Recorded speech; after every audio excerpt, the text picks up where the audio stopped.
Bonjour toi, je m'appelle Véronique. Je suis une conteuse d'histoires pas comme les autres. Des histoires à l'intérieur desquelles sont cachés des messages pour te permettre d'être une personne plus juste, au service du juste, et de remplir tes batteries d'une énergie multicolore de joie et de rire. Car je ne sais pas si tu sais, mais parfois, pour pouvoir mettre plus de rire et de bonheur dans nos vies, il faut accepter de laisser aller à l'extérieur de nous toutes les tristesses et les peurs qui n'avaient pas pu s'exprimer. Tu sais, un peu comme les arbres laissent tomber leurs feuilles toutes mortes et sont tout nus, avant qu'au printemps ils renaissent, avec de nouvelles feuilles vertes et se parent de fleurs ou de fruits. Nous aussi, nous avons besoin d'automne et d'hiver dans nos vies pour pouvoir accueillir des printemps et des étés. Alors peut-être tu pourrais imaginer que tu es l'un de ces arbres. Dans quel endroit aimerais-tu prendre racine? Dans une forêt? Au bord d'un lac? Près de la mer ou au sommet d'une colline? Ou peut-être connais-tu un arbre qui t'inspire, réel ou imaginaire, dont tu aimerais prendre la place? Et pendant que ton corps est ici, et tes oreilles là, en train de m'écouter, une autre partie de toi pourrait imaginer quel est cet arbre. Tu pourrais ressentir que tes racines s'enfoncent dans le sol, profondément, et que tes branches s'étirent vers le ciel, comme s'il s'apprêtait à faire une poussée et à gagner des centimètres.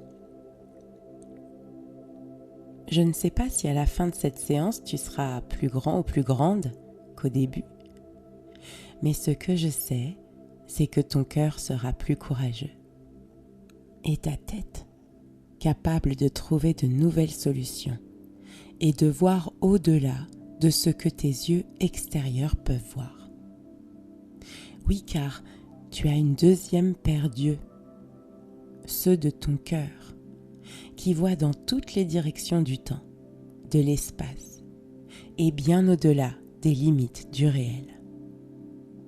Maintenant que tu es un arbre, et que tu es ici aussi, pendant que ton corps se repose là-bas, laisse les oreilles se rapprocher de là. J'ai quelque chose à leur dire. J'aimerais te raconter l'histoire de Luna. Elle est au zoo, face à la cage de la louve. Elle l'observe. Elle est dans un recoin où l'on peut à peine la distinguer, mais Luna a un œil affûté. L'attitude de cette louve, elle la comprend quelque part.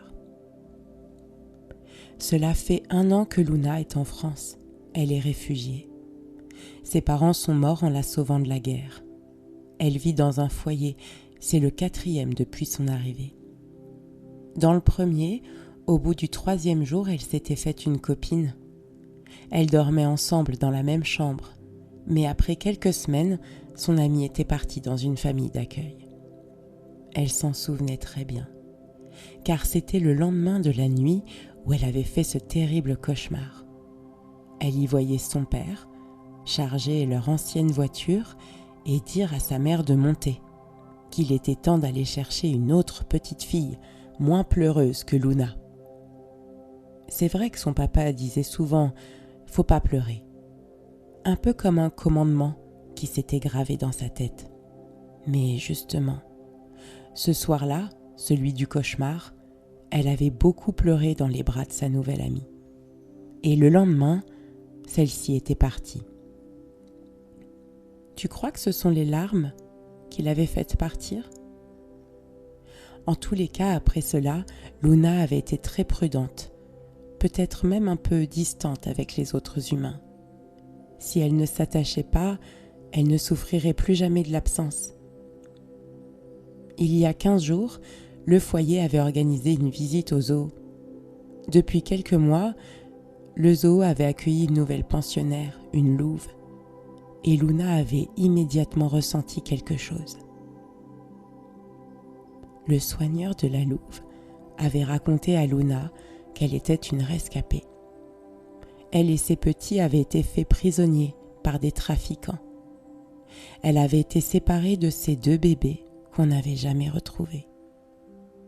Depuis, chaque jour, Luna venait dans le parc quand il fermait. Le soigneur la laissait libre de venir s'asseoir devant l'enclos.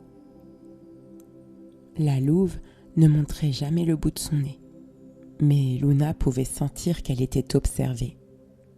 La louve savait voir, sans être vue. Un soir, alors que Luna était perdue dans ses pensées, il se produisit une chose inattendue. Elle avait perdu la notion du temps. Il était peut-être plus tard qu'à l'accoutumée. Je ne sais pas s'il faisait plus froid ou si c'était juste la solitude et la tristesse en elle qui l'empêchaient de se réchauffer. Elle prit soudain conscience qu'une silhouette avait émergé de l'ombre. Elle était blanche. Et ses 2 yeux jaunes brillaient dans l'ombre. Les épaules rentraient et la queue basse de la louve trahissait sa tristesse. Elle s'approcha si près qu'on pouvait voir la condensation de l'air former des volutes sortant de sa gueule. Luna plongea ses yeux dans ceux de la louve, et c'est comme si elle fusionnait. Luna vit 2 bébés loups blancs, immaculés, jouer dans la neige. Puis 2 hommes en noir les saisirent et les mettre en cage. La louve en cage, elle aussi, grognait et s'en prenait aux barreaux de sa cage, sans rien pouvoir faire de plus. Puis elle vit qu'on l'abandonnait là, sans eau ni nourriture. Mais la louve s'était accrochée à la vie, avec la force de son amour, et avait continué d'envoyer des vœux et des prières pour que ses bébés s'en sortent. Malgré la douleur de la séparation, elle savait que rien ne pouvait freiner la vie. Même après la plus longue des nuits, la plus dure des tempêtes, le jour finit toujours par se lever. La louve, sentant que Luna entrait en communication avec elle, plongea dans le cœur de la petite fille. Elle vit que dans un espace reculé de son cœur, elle avait enfermé son chagrin, en pensant que c'était cela être courageuse. La louve lui dit en pensée : « Tes émotions, tes rires, tes cris comme tes larmes sont la preuve que tu es connecté à la vie et qu'elle te traverse de son pouvoir. Quand elle déborde de toi, voilà ce que tu peux en faire. » Elle vit alors la louve concentrer en elle sa colère, sa frustration, sa tristesse. À mesure que les émotions montaient dans sa poitrine, Luna vit comme un nuage lumineux, rouge passion, se former dans la poitrine de la louve. Quand le nuage fut concentré, la louve s'assit, puis leva son museau vers le ciel. Elle prit une grande inspiration. Luna entendit à ce moment précis : « Fais comme moi. » La louve se mit alors à hurler vers le ciel. « Aouh ! Aouh !» Son cri s'éleva avec toute la force et la puissance de son amour, comme si ses petits pouvaient l'entendre, où qu'il se trouve. Luna enfonça ses 2 poings dans le sol. Elle faisait face à la louve dont les yeux l'encourageaient. Elle inspira profondément et elle vit derrière ses paupières fermées le doux visage de ses parents qui lui manquaient tant. Elle vit leur maison qu'ils avaient dû laisser derrière eux et ses amis dans la cour de son école. Elle sentait la tristesse lui serrer la gorge et lui piquer le nez. Soudain, elle entendit à son tour sortir de sa gorge et vers la lune. Aouh! Aouh!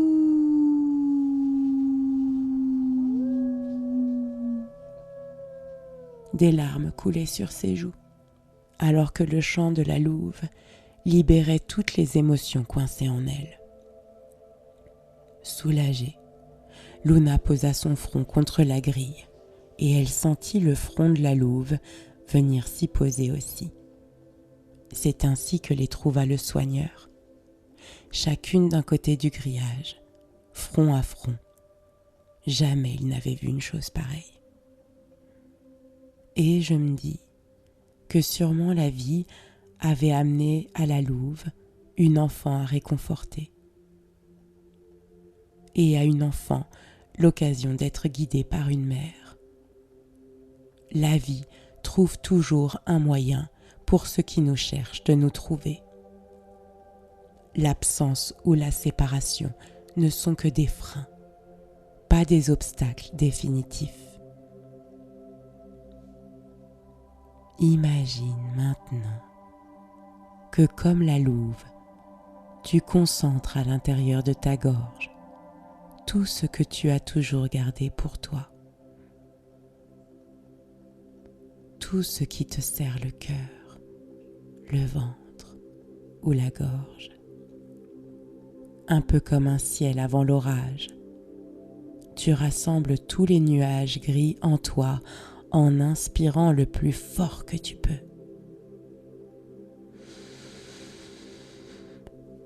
Inspire une première fois, puis autant de fois que nécessaire.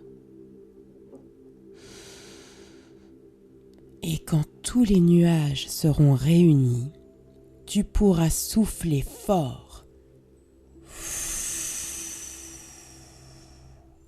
Le plus fort que tu peux pour tout évacuer à l'extérieur de toi. C'est ça. Souffle.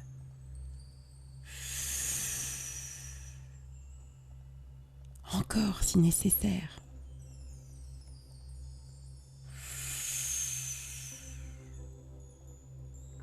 Bravo. À chaque fois que tu souffles, tu peux entendre le loup en toi qui hurle sous la lune.